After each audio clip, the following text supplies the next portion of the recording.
시고 장사한 지 사흘 만에 죽은 자 가운데서 다시 살아나시며 하늘에 오르사 전능하신 하나님 우편에 앉아 계시다가 저희로서 산자와 죽은 자를 심판하러 오시리라.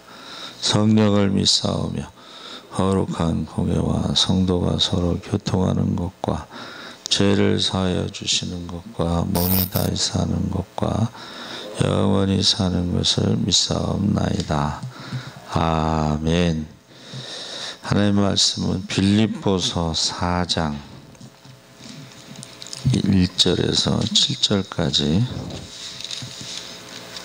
빌립보서 4장 1절에서 7절까지 321쪽에 있습니다. 우리 다 같이 읽겠습니다. 그러므로 나의 사랑하고 사모하는 형제들, 나의 기쁨이요 면류관인 사랑하는 자들아, 이와 같이 주 안에 서라. 내가 유오디아를 권하고 순두개를 권하노니 주 안에서 같은 마음을 품으라. 또 참으로 나와 멍에를 같이 한 네게 구하노니 복음에 나와 함께 힘쓰던 저 여인들을 돕고 또한 클레멘도와 그 외의 나의 동역자들을 도우라. 그 이름들이 생명책에 있느니라. 주 안에서 항상 기뻐하라. 내가 다시 말하노니 기뻐하라. 너희 관용을 모든 사람에게 알게 하라. 주께서 가까우시니라. 아무것도 염려하지 말고 다만 모든 일에 기도와 간구로 너희 구할 것을 감사함으로 하나님께 아뢰라. 그리하면 모든 지각에 뛰어난 하나님의 평강이 그리스도 예수 안에서 너희 마음과 생각을 지키시리라. 아멘. 할렐루야. 우리 이용료 권사님 머리가 이뻐지셨네. 아니, 괜찮습니다. 주 안에서 항상 기뻐하라. 어떻게 하다 보니까 실시간 유튜브가 지금 되고 있어요. 또 오늘 우리는 기쁨과 유머가 사라진 시대를 살아가고 있다. 그래서 어느 목사님이요, 자기 집 오렌지 나무에서 몰래 오렌지를 따가는 3명의 중1학년생들을 붙잡았어요. 그래가지고 목사님이 그들에게 물어봤습니다. 성경의 도둑놈들에 관해 무엇이라고 말하는지 아느냐? 그때 한 아이가, 네, 오늘 너는 나와 함께 낙원에 있으리라.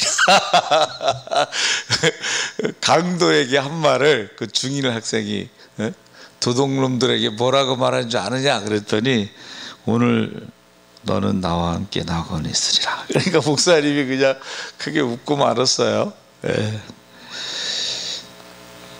또 어떤 부부가요, 심하게 싸웠다 그래요. 너무 화가 난 남편이 나가라고 소리를 질렀어요. 그래서 아내가 나가라면 못 나갈 줄 알아 하면서 보따리를 싸들고 나갔어요. 근데 얼마 후에 아내가 다시 집으로 돌아왔습니다. 아직 화가 안 풀린 남편이, 나간다더니 왜 들어왔어? 나갈 데가 없는가 보지? 하고 빈정댔습니다. 그래서 아내가 말했어요. 중요한 것을 깜빡 잊고 나가서 그것을 가지러 왔어. 중요한 것을 잊어버리고 왔다는 거예요. 그래서 그게 뭔데? 남편이 묻자, 바로 당신이야. 당신이 내게는 제일 중요한데 깜빡 잊고 그냥 나갔지 뭐야 하고 웃고 말았다는 거예요. 현대인의 질병 가운데요, 디프레션, 그것이 우울증인데 억압 감정증, 그러니까 프레스가 누르다는 거잖아요. D는 이제 아래로 누르는 거죠. 억압 감정증. 근데 이 병에 걸리면 여러 가지 증상이 나타나는데 그 중에서 가장 흔한 증세가 첫 번째, 웃음이 사라진다 그래요. 우울증 걸린 사람이 첫 번째 웃음이 사라진다 그래요. 근데 우리 이제 김옥경 권사님이 잘 웃잖아요.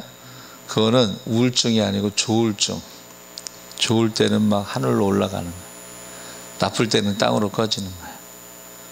근데 사실은 우울증보다 조울증이 더 위험하다고는 해요.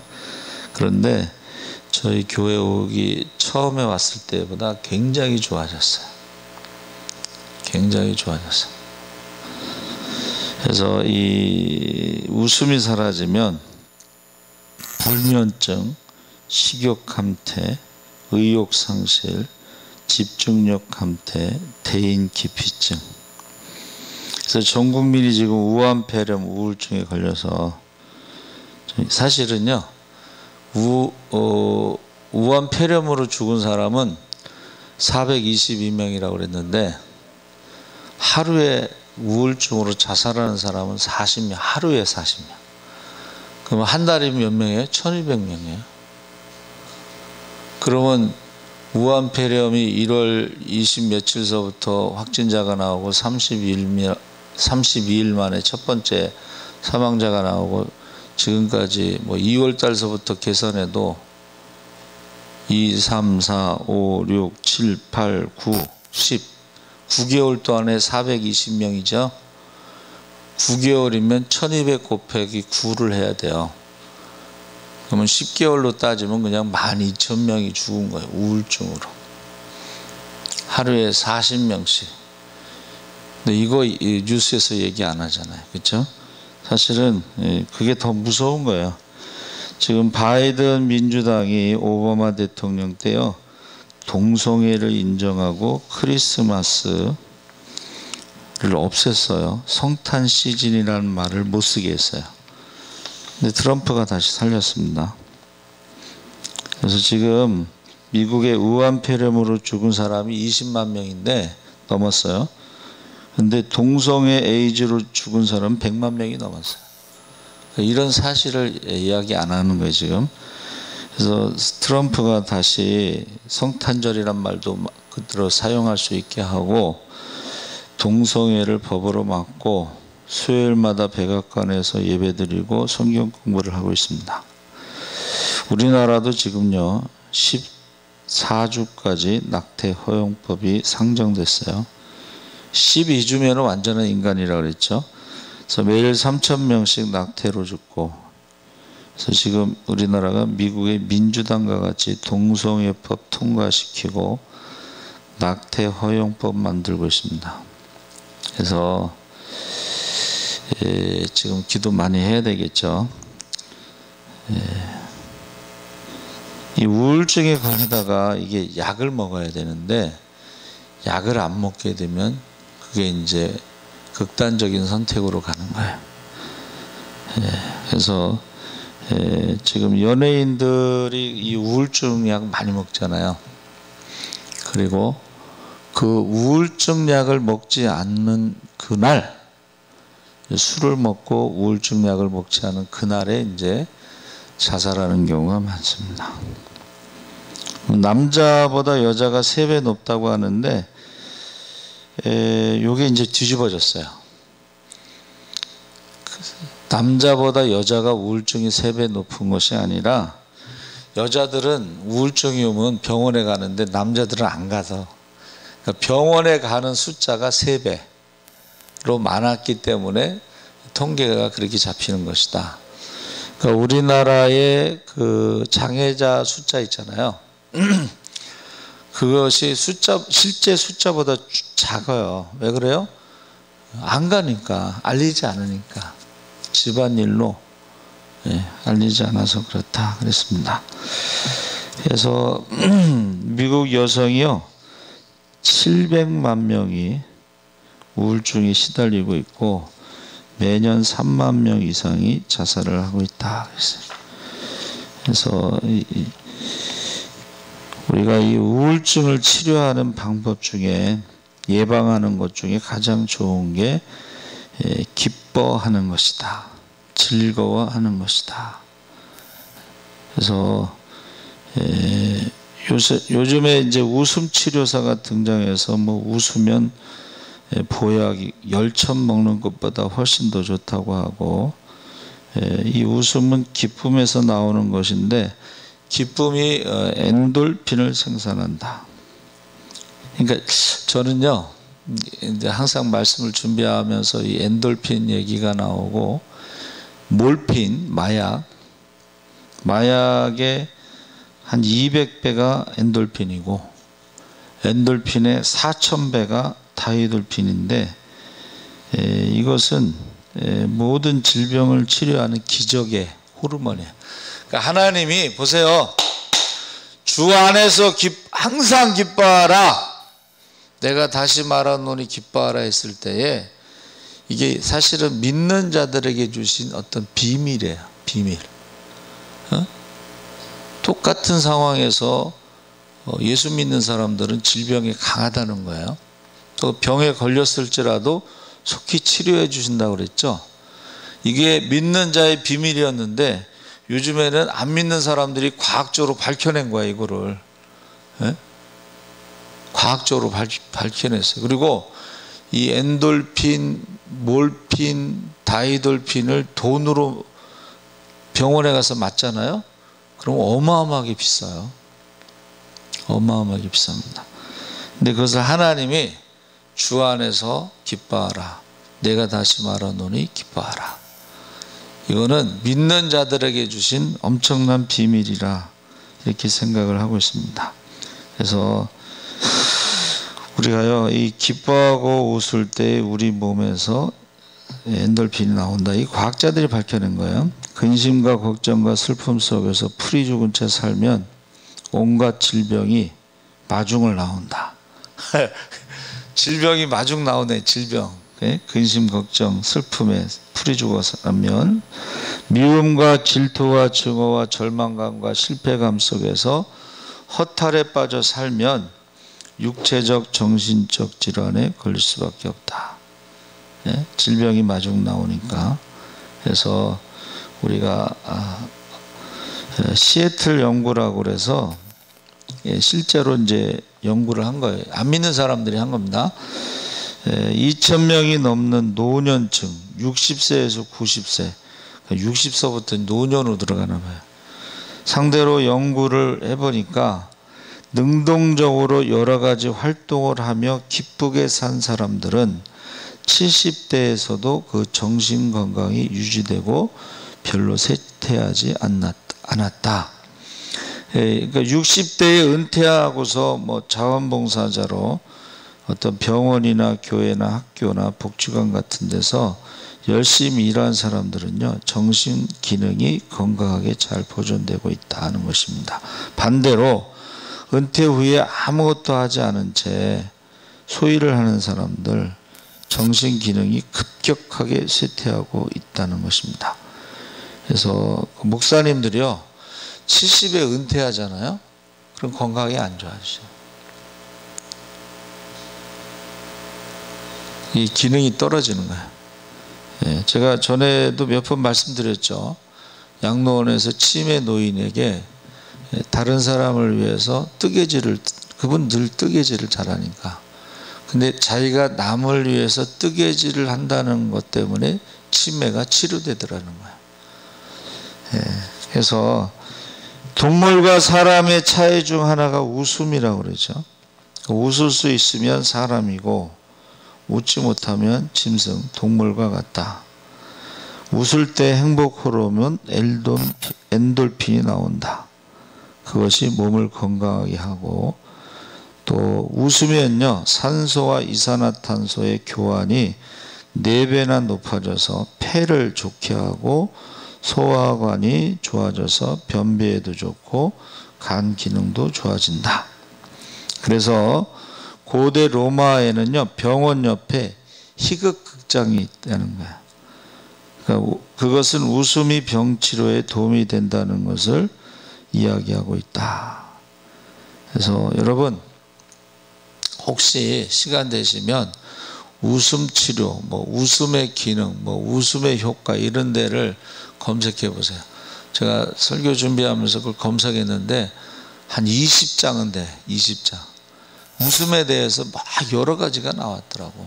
뭐 월요일에는 원래 웃고, 화요일 날은 화사하게 웃고, 수요일 날은 수도 없이 웃고, 목요일 날은 뭐 웃고, 금요일 날은 어떻게 뭐 그런 식으로 해서 막 웃음에 대해서 엄청나게 많이 나왔어요. 그래서 너무 많아가지고 제가 프린트를 안 했어요. 여러분들이 찾아보시면 좋을 것 같아요. 그래서 이 성경에도요, 기뻐하라. 자, 웃음과 기쁨이 다른 것은 웃음은 웃는 행동, 소리, 뭐 겉모습이지만 기쁨은 뭐예요? 마음, 내면의 모습.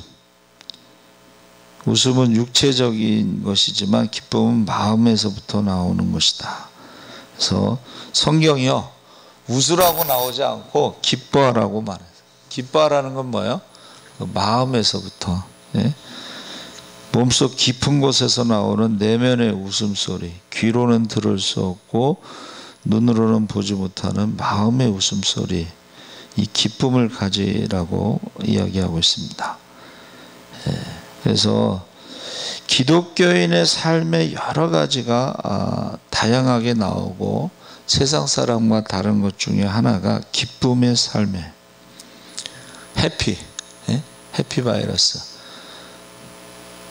그러니까 아니 지금 이 상황에서 어떻게 이렇게 웃을 수 있냐. 그래서 그 장로님 얘기가 있잖아요. 소금 장수 장로님. 장날에 소금을 팔러 가는데 이 바퀴가 빠졌어. 그래서 그 바퀴 빼느라고 장이 다 파해지고 어둑어둑해졌는데, 이 장로님은 그냥 늘 찬송만 부르는 거야. 그러니까 부인이 막 속이 터져, 열받아. 근데요, 하루 종일 소금을 기다리던 사람들이 소금 장수가 오니까는 소금값이 올라간 상태에서 순식간에 다 팔았다는 거 아니에요? 여러분, 어떠한 상황에서 그것이요, 어떻게 될지는 아무도 모르거든요. 그렇죠? 그래서 우리가 예수 믿는 사람의 가장 큰 특징이 하나가 기쁨의 삶이다. 그래서 보세요. 예수님께서 가나 혼인잔치에 첫 번째 이적을 행한 것을 우연이라고 말하면 안 돼요. 우연. 왜냐하면 혼인잔치가 뭐 한두 개겠어요? 근데 왜 그 가나 혼인잔치에 예수님과 제자들이 있는 그곳에 포도주가 떨어졌느냐? 성지순례 가이드가 그 가나를 지나면서, 갈릴리가 지중해보다 200m 아래잖아요. 그 중간에 가나가 있어. 가나가 이렇게 지나가요. 가나에는요 포도가 없습니다. 포도는 예루살렘에 있고 포도주는 예루살렘에서 갖고 오는 거예요. 그러니까 떨어질 수 있지, 그렇죠? 그러나 그 주인이 잘한 건 뭐예요? 혼인잔치에 거짓대를 초청했어. 예수님과 12제자가 거지야. 응? 거짓대를 초청한 게 잘한 거야. 그래가지고 거기서 혼인잔치에 물이 변해서 포도주 됐네. 예수님께서요, 바로 기쁨이라는 것을 표현하고 있어요. 예수님이 기쁨입니다. 할렐루야. 예수님이 계신 곳에는 물이 변하여 포도주가 되는 기적이 일어나기 때문에 기쁨이 되는 것이고, 그 기쁨은 세상의 포도주하고는 달라요, 맛이. 그래서 손님들이 뭐라 그랬어요? 되게 좋은 걸 내놨다가 술 취하면 나쁜 걸 내놓는데, 싼 포도주를 내놓는데, 이 집은 반대라는 거야. 더 맛이 좋은 포도주를 내놨다는 거야. 우리의 기쁨은 세상의 기쁨하고 달라요. 더 맛이 좋은 포도주와 같고, 그 포도주는 이 세상에 한 번도 맛보지 못한 포도주가 되는 거예요. 할렐루야. 그러니까 우리가 예수를 믿을 때요, 세상에서 맛본 기쁨하고는 전혀 다른 거예요. 죄와 사망에서 자유를 얻은 기쁨이에요. 할렐루야.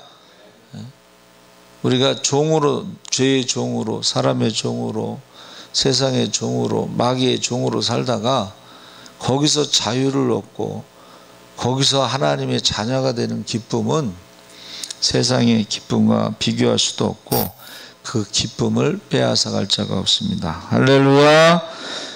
예수님이 나인성 살던 불쌍한 과부의 외아들을 살리셨어요. 독자를 살렸습니다.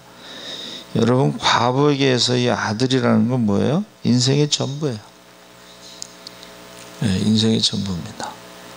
그래서 성경에 보면 사르밧 과부의 아들도 살리시고, 그 아들 하나거든. 저희 어머니도 저를 키우실 때 이거 올인하셔, 올인. 그래서 우리 김혜정 원사님이요, 별명이 뭐냐면 새벽 여인이에요. 왜 그런지 아세요?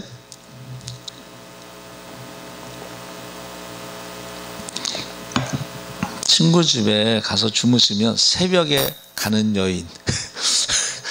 새벽에 가는. 그게 습관인지 몰라도, 근데 저희 어머니도 친척들 집에 가서 자다가도 새벽에 사라져. 왜 새벽에 가냐 그랬더니 우리 아들 밥 해줘야 돼.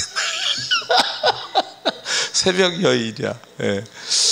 김혜정 원사님은 아들 밥도 안 해주는데 왜 새벽에 일어나서 보는지 그 친구들은 이해하지 못하잖아요. 그렇죠? 예.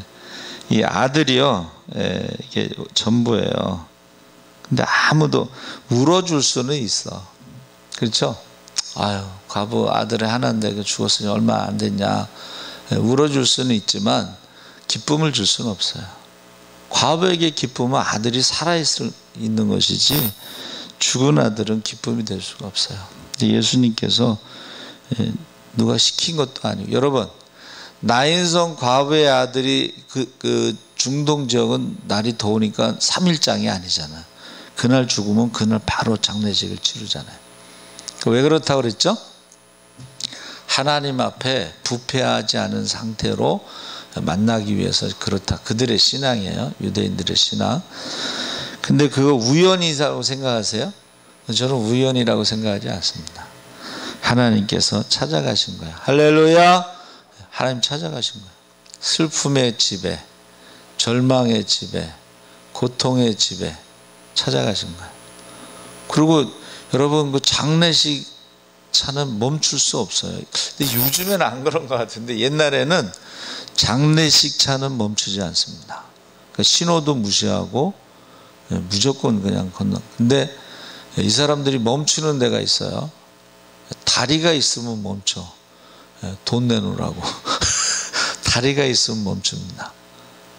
그리고 노제를 지낼 때 멈추고 뭐 그런 식으로 하는데 보통은 멈추지 않아요. 장례식 차 왜 멈추지 않아요? 그 사람들이 생각하는 것은 황천길이 멀기 때문에 멈출 수가 없어. 빨리 가야 되니까. 그래서 멈추는 거죠. 그래서 예수님께서 그 나인성 과부에게 준 기쁨은 역시 사람들은 줄 수 없는 기쁨이에요. 어떤 사람들이 그 죽은 아들을 살리겠어요. 그렇죠? 물론 이제 엘리야도 살리고 엘리사도 살리고 뭐 그랬지만, 여기서 예수님께서 과부의 그 타이밍이 보세요. 조금만 스쳐 지나갔으면 그냥 장례식 치르는 거잖아요. 그 시간이 얼마나 되겠어요. 그런데 기가 막히게 타이밍을 맞춰가지고 관을 세운 거예요. 겟세마네 동산에서 마지막으로 기도하실 때도요, 저희로 내 기쁨을 저희 안에 충만히 가지게 하려 함이니이다. 예수님이 겟세마네 동산에서 이 잔을 내게서 할 수만 있으면 돌려달라고, 우린 그렇게만 기도하잖아요. 기억하잖아요. 그런데 그 예수님의 마지막 기도는 그 십자가 기도만 하신 게 아니고 제자들에게 기쁨이 충만하도록 기도하고 제자들이 하나가 되기를 기도하고 나중에 예수를 믿는 사람들을 위해서도 기도하셨어요. 그 예수님의 대제사장의 중보 기도의 내용이 그렇습니다. 사실은 우리가 기도할 때요, 현재를 위해서도 기도하고 우리와 우리 자손을 위해서도 기도해야 되죠. 자, 구약의 전도서에는 잠언의 세 가지, 인생의 세 가지 기쁨을 노래하고 있습니다. 전도서 8장 15절에 먹고 마시는 기쁨, 이건 자연적인 기쁨이죠. 예. 그런데 참 우한 폐렴 시대에 오늘 저 친구, 제가 알고 있는 목사 중에 제일 착한 친구가 사천에 있는 이정삼 목사예요. 그래서 50명 제한인데 어떻게 하냐 그랬더니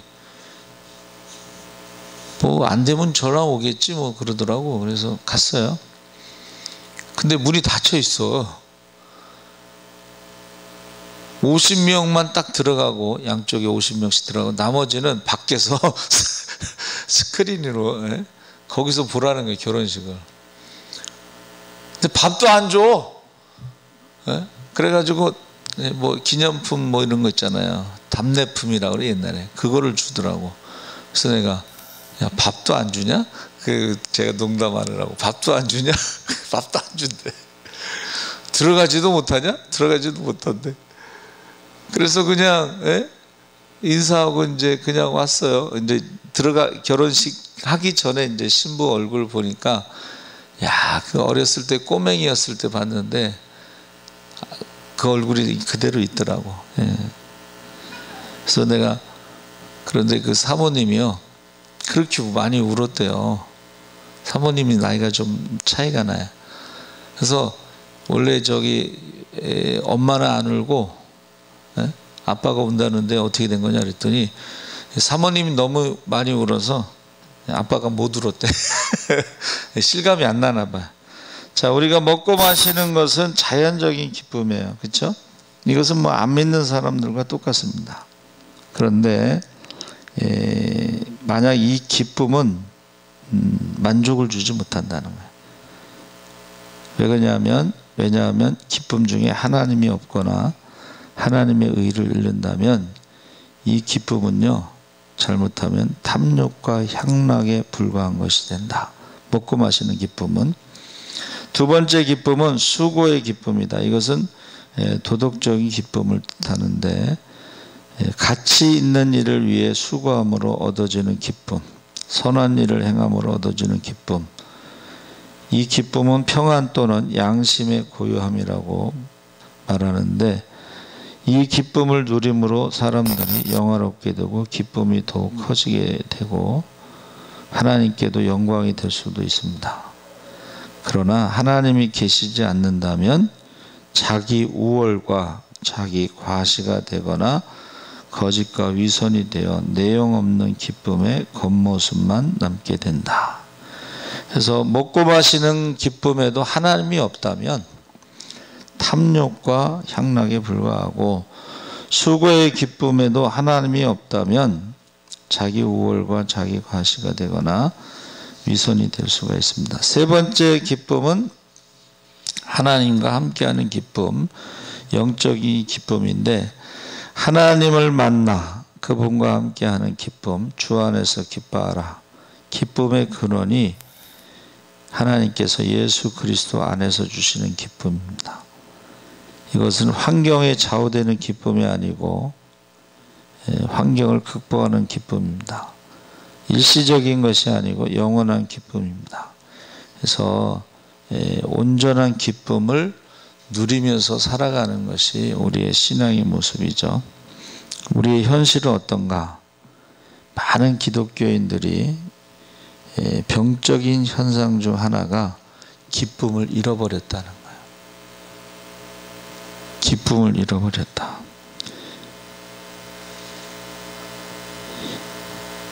거룩함을요, 어둡고 침침한 것으로 잘못 생각하면 안 돼.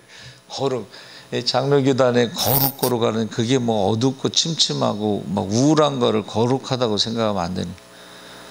그러니까 우리 친구가 성결교단에서 자랐잖아요. 그래도 세례받고. 그래서 업체 사장이 하도 오라 그래서 소망교회를 갔더니 처음부터 끝까지 숨소리가 안 나더래. 아주 숨막혀 죽는 줄 알았대. 예배가 그렇게 거룩해서. 그런 거룩함이 아니잖아요. 우리의 거룩함은 하나님이 거룩하시기 때문에 구별된 것이잖아요. 그렇죠? 그러니까 우리가 성결교단이요, 무교동에서 북치고 장구치면서 노방전도를 했어요. 그 박수치면서 찬양을 했어요. 그래서 이단이라고 그랬어요. 처음에 박수치면서 찬송한다고. 거룩한 장로회에서 있을 수 없는 이 박수치고 찬양하는, 있을 수 없어요. 두 번째는 방언하면요 교회에서 쫓겨나는 거예요. 방언 기도하면 교회에서 그런 게 아니라는 거죠. 아니, 하나님이 주시는 그 기쁨의 삶을 어떻게 표현을 안 하고 살겠어요? 숨 막히게. 그래서 이건 병적인 현상이다. 하나는 기쁨을 잃어버렸다는 것이죠. 그리고 기쁨을 말하면서도 자신은 전혀 기쁨이 없는 삶을 살아간다. 설교 시간에 막 기쁨을 얘기하는데 그 표정이 너무 어두우면 안 되잖아. 그래서 그 텔레비전에서 설교 잘하는 목사님들이, 어느 목사님이 사랑을 막 얘기하는데 그 꼬마가 아빠하고 같이 그걸 설교를 들으면서, 근데 저 목사님은 왜 사랑을 얘기하면서 저렇게 인상을 쓰고 있냐고. 사랑을 말하면. 여러분, 주님이 주시는 기쁨은 어떤 환경의 지배를 받지 않습니다. 그렇죠? 그래서 영국의 유명한 의사, 환자가 찾아왔는데 얼굴이 창백하고 번민에 가득 차고, 그래서 해밀턴 박사가 극도의 신경쇠약에 걸려 있음을 발견하고 다음과 같이 충고를 했어요. 신경쇠약은 신체의 치료보다 정신적 휴식이 더욱 중요합니다. 약을 쓰시기 전에 먼저 극장에 가서 그리말디의 희극을 관람하십시오. 그것에서 실컷 웃고 마음을 풀어주십시오. 그 후에 치료를 받도록 하시기 바랍니다. 그리말디라는 사람이 그 당시에 런던에서 유명한 사람, 희극 배우였는데, 그 사람은 관객들을 웃음으로 사로잡는 재주꾼이었어요. 근데 박사의 말을 듣던 환자가요, 난처한 표정을 지었어요. 그리고 약으로 치료를 받기를 고집했어요. 박사는 계속해서 자기가 처방한 대로 그렇게 하라고 권면했습니다. 근데 환자가 고개를 숙이고 말했어요. 박사님, 사실은 제가 바로 그리말디예요. 야, 이 박사님 충격을 받았어요. 런던의 수많은 사람들을 즐겁게 해주던 그 자신은 웃지도 못하고 기쁨도 누리지 못하는 사람이었고, 그래서 이 연예인의 우울증, 공황장애, 행복한 연기를 보여주지만 우리가 생각할 때는 그 사람이 행복한 연기를 보여주니까 행복할 거라고 생각하죠. 행복하지 않다는 거예요. 코미디언들이 남에게 웃음을 주지만 자신들이 웃지 못한다는 것입니다. 그래서 모든 방송사에서 동시에 이 코미디 크루 다 없어졌어요. 아무도 믿지를 않아요. 묻지를 않아요. 그래서 제가 한번 검색을 해봤어요. 왜 다 없어졌느냐? 그래서 어떤 사람이 댓글을 달았어요. 정치인들이 너무 웃겨서 코미디언들이 실업자가 되었다. 이주일 씨가 국회의원이 되어서 국회에 갔더니 정치인들이 자기보다 더 웃긴다고 그 말을 한 적이 있어요. 막 싸우잖아요, 텔레비전에서. 그렇죠? 끝나고 나서 같이 밥 먹고 술 먹고 그런 데잖아요. 웃기는 사람들이다. 그래서 지금 우리가 기쁨의 삶을 말하면서 자신은 그리말디처럼 기쁨을 전혀 누리지 못하고 사는 것이 아닐까. 기쁨을 잃어버리고 그 비워진 자리에 허전함을 메우고자 스스로를 기만하고 부끄러운 행동을 하고 있는 것은 아닐까. 그 기쁨을 찾아야 할 사람이 바로 우리 자신이 아닐까. 그래서 제가 충격받은 책이 있는데, 목회자의 우울증.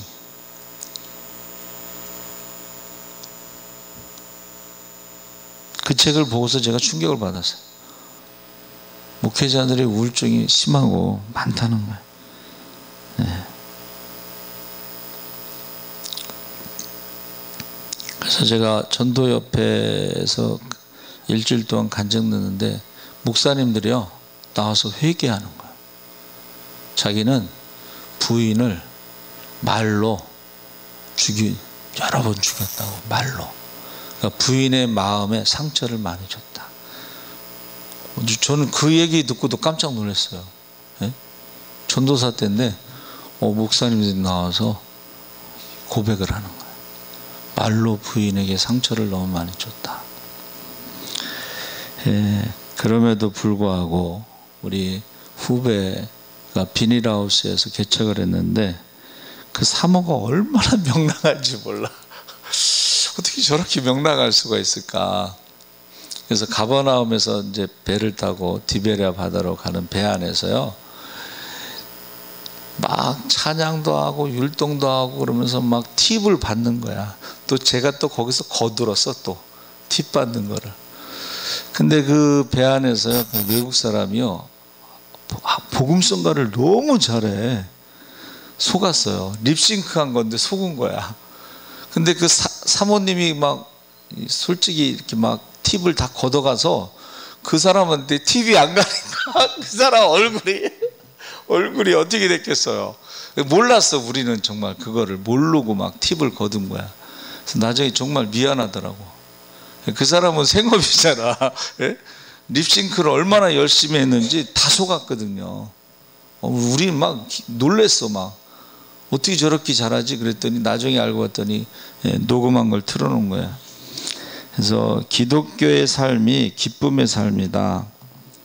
여러분, 그러면 어떻게 해야 돼? 이 기쁨을 얻을 수 있을까? 사도 바울이 말한 게 빌립보서 4장 4절에 주 안에서 항상 기뻐하라. 내가 다시 말하노니 기뻐하라. 그래서 항상 기뻐하는 것은 주님을 항상 바라보는 것.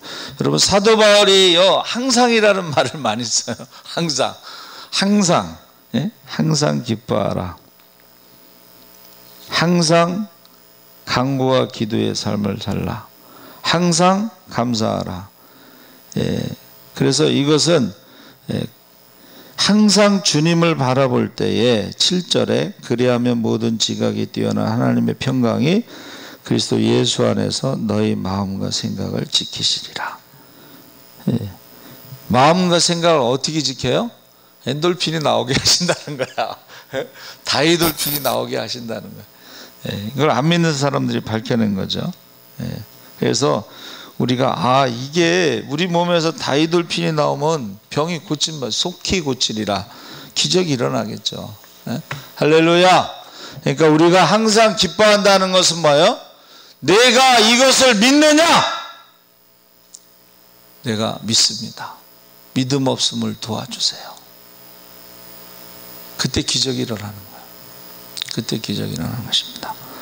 그래서 사도 바울이 지금 로마 감옥에 갇혀 있어요. 조금 있으면 사형 선고를 받고서 순교할 수도 있어요. 그렇죠? 자기가 말했잖아요. 내가 너희를 위해서 전제, 포도주와 피를 뿌리는 관제, 이것을 내가 드릴 수 있다. 순교하겠다 이 말이죠. 그런데 그가 기뻐하라, 충만하라, 이렇게 말을 하고 있습니다. 그러니까 사형 선고가 사도 바울의 기쁨을 빼앗아 갈 수가 없는 거예요. 순교가 기쁨을 빼앗아 갈 수 없습니다. 그렇죠? 그래서 보세요. 스데반 집사가 돌에 맞아 순교할 때 그 얼굴이 어떻게 됐어요? 천사같이 빛났어. 일부러 연기할 수는 없죠. 돌에 맞아 죽으면서 어떻게 천사의 얼굴을 연기하겠어. 그리고 빛은 어떻게 하겠어? 빛은 또 그 빛을 막 조작할 수가 있어요? 그렇게 할 수 없잖아요. 그러니까는 죽음도 순교도 주님의 기쁨을 빼앗아갈 수 없다는 거예요. 지금 사도 바울이 보여주는 거예요. 내일 모레면 이제 사형 선고 받아서 순교할 수도 있는데도 그는 기쁨을 지금 노래하고 있는 것입니다. 왜 그래요? 세상에서는 죽음으로 끝나지만 우리에겐 부활 신앙이 있죠. 부활 신앙. 순교의 신앙이 있잖아요. 그렇죠? 그래서 찬송가 아까 했었죠. 주님 주시는 참된 평화가 내 마음속에 넘치네. 나의 마음의 거센 풍랑도 잠잠하게 되도다. 그래서 여러분 성경에 보세요. 다니엘이 사자굴 속에서 막 불안해하고 떨고 막 쫄았어요? 다니엘이요 불안해하거나 떨거나 쫄지 않았어요. 풀무불 가운데서도 그 친구들이 뭐라 그랬어요?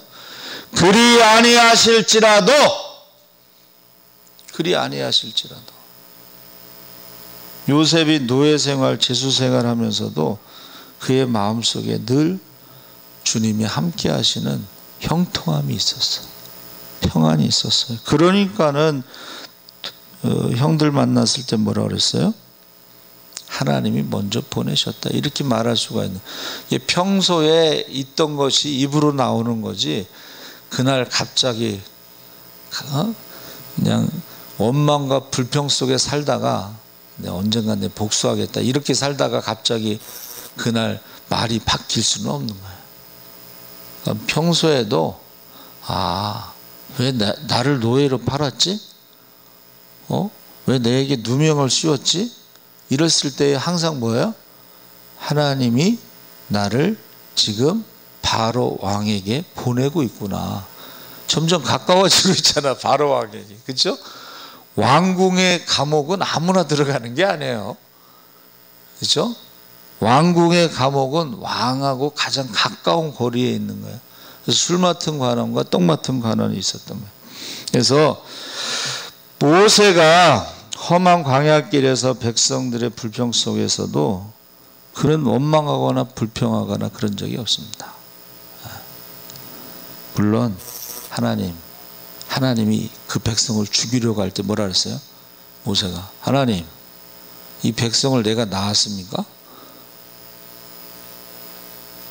내가 낳았습니까? 사람들이 뭐라고 하겠습니까? 이를 중보기도는 했지만은 그 백성들 원망과 불평 속에서도 평안을 유지했고 다윗이 무수한 전쟁의 위험 속에서도 평안을 노래했습니다. 사무엘이 블레셋의 전쟁 소리에도 에베네셀을 말하고 있어요. 하나님이 여기까지 도우셨다. 베드로는 감옥에 가서도 평안했고 평안한 줄 안 하는 줄 어떻게 아냐? 잠을 잤잖아. 깊은 잠에 빠졌잖아. 예? 아니 거기서 지금 잠이 온다는 건 마음이 평안하다는 거겠죠? 천사가 깨우는데 못 일어나서 처음에 발로 찼어. 옆구리를 한 대 차니까 그때서 일어났는데 그때도 꿈인지 생시인지 비몽사몽간에 있다가 옥문이 열리고 큰 길가에 가서 시원한 새벽바람을 쐬면서 그때 이게 꿈이 아니구나 그때 알았어요. 자, 그래서 하나님의 평강을 얻기 위해서는 성경에서 주 안에서 기뻐하라, 항상 기뻐하라 두 가지를 말하고 있습니다. 그래서 주 안에서 기뻐하는 것은 주님을 바라보는 것입니다. 그래서 교회에 오면은 주님을 바라봐야 되는데 사람을 자꾸 바라보는 사람들이 있어요. 그렇죠? 어느 장로님이요 기도하실 때에 계속해서 이거를 너무 자주 하셨대요. 그래서 성가대에 앉는 청년들이 오늘 장로님이 16번 애를 했다. 예수님에게 집중하지 않는 거예요. 예수님에게 집중해야지만이 주 안에서 기뻐할 수가 있습니다. 주 안에서 기뻐할 수 있는 것이 힘들고 어려운 일이지만 그래도 우리는 주님을 바라봐야 됩니다. 그래야지만이 기뻐할 수가 있습니다. 두 번째 항상 기뻐하라는 것은 주 안에서 어떻게 항상 기뻐할까? 그것도 역시 주님만 바라볼 때 항상 기뻐할 수가 있습니다. 5절에 너희 관용을 모든 사람에게 알게 하라. 주께서 가까우시니라. 자, 주 안에서 기뻐하는 사람들이 그 다음에 이웃에게 어떻게 하라는 거예요? 관용을 베풀라. 관용은 너그러움, 용서를 의미하죠. 그래서 주 안에서 기뻐한 사람들은 관용을 사람들에게 베풀어야 된다. 근데 이제 사도 바울도요, 사도 바울하고 루터하고요, 그 사진을 보세요. 인상이 굉장히 험악합니다. 루터의 사진을 보세요. 딱 각이 져가지고 굉장히 험악해요. 사도 바울이 그 1차 전도 여행 때 마가가 아파가지고 돌아갔어요. 근데 2차 전도 여행 때는 안 된다고 그랬어요. 그게 이제 자기가 관용을 베풀지 못한 모습이에요. 사도 바울이 그래서 관용하라 주께서 가까우시니라 이 말씀을 했다고 성경학자들이 설명하고 있습니다. 그것은 자기가 관용을 베풀지 못한 그런 모습이기 때문에 그렇습니다. 그래서 우리가요, 주 안에서 기뻐하는 사람들은 바로 관용을 베풀 수 있어야 된다 하는 것입니다. 관용이라는 것이 인내, 온화, 친절, 유순, 온당, 동정심, 자비, 온유, 사랑, 관대함 모든 것을 포함한 것인데, 주 안에서 기뻐한다는 것은 뭐예요? 내가 용서함 받았다. 그러니까 너희가 용서함 받은 것처럼 다른 사람을 용서하는 그 관용을 보이라고 사도 바울도 그것을 못했다. 그것을 지금 말하고 있습니다. 그래서 마가에 대해서 나중에 말이 달라져요. 사도 바울이 마가에 대해서 좋게 이야기합니다. 그래서 끝으로 제가 말씀을 준비하면서 헬렌 켈러의 글을 아시죠? 3일만 볼 수 있다면, 이것이 20세기 최고의 수필로 리더스 다이제스트에서 이 글을 골랐는데, 첫째 날 나는 친절과 겸손과 우정으로 내 삶을 가치 있게 해준 설리반 선생님을 찾아가 이제껏 손끝으로 만져서만 알던 그녀의 얼굴을 몇 시간이고 물끄러미 바라보면서 그 모습을 내 마음속에 깊이 간직해 두겠다. 그리고 밖으로 나가 바람에 나풀거리는 아름다운 나뭇잎과 들꽃들, 그리고 석양에 빛나는 노을을 보고 싶다. 둘째 날 먼동이 트며 밤이 낮으로 바뀌는 웅장한 기적을 보고 나서, 먼동이 틀 때에 밤이 낮으로 바뀌는 웅장한 기적을 보고 나서 서둘러 메트로폴리탄에 있는 박물관을 찾아가 하루 종일 인간의 역사에 대해서 눈으로 확인해 볼 것이다. 그리고 저녁에는 보석 같은 밤하늘의 별들을 바라보면서 하루를 마무리하겠다. 셋째 날에 사람들이 일하며 살아가는 모습을 보기 위해 아침 일찍 큰 길에 나가 출근하는 사람들의 얼굴 표정을 볼 것이다. 그리고 나서 오페라 하우스와 영화관에 가서 공연들을 보고 싶다.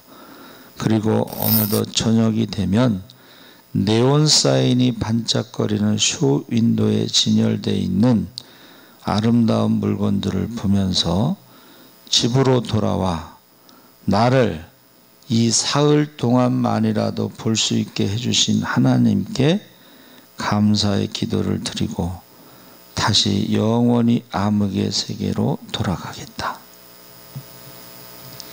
3일만 볼 수 있다면, 여러분 며칠을 보셨어요?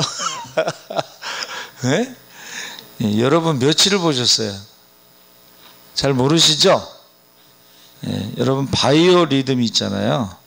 그거를 여러분의 애플로 깔면 여러분이 생년월일서부터 지금 며칠이 지났다는 게 거기 기록이 돼요. 저는 보니까 2만 며칠을 살았더라고. 그런 식으로 하면. 근데 우리 감사하지 않잖아요. 3일 동안 보고 나서 집에 돌아와 하나님께 감사 기도를 하고 영원한 어둠의 세계로 돌아가겠다. 그러니까 우리가요, 지금 감사를 잘 잃어버린 거예요. 기쁨을 잃어버린 거예요. 그래서 요즘에 와서 이제 예배드리지 못하게 하니까 그때가 정말 감사했구나. 마음껏 찬송할 때가 감사했구나. 예?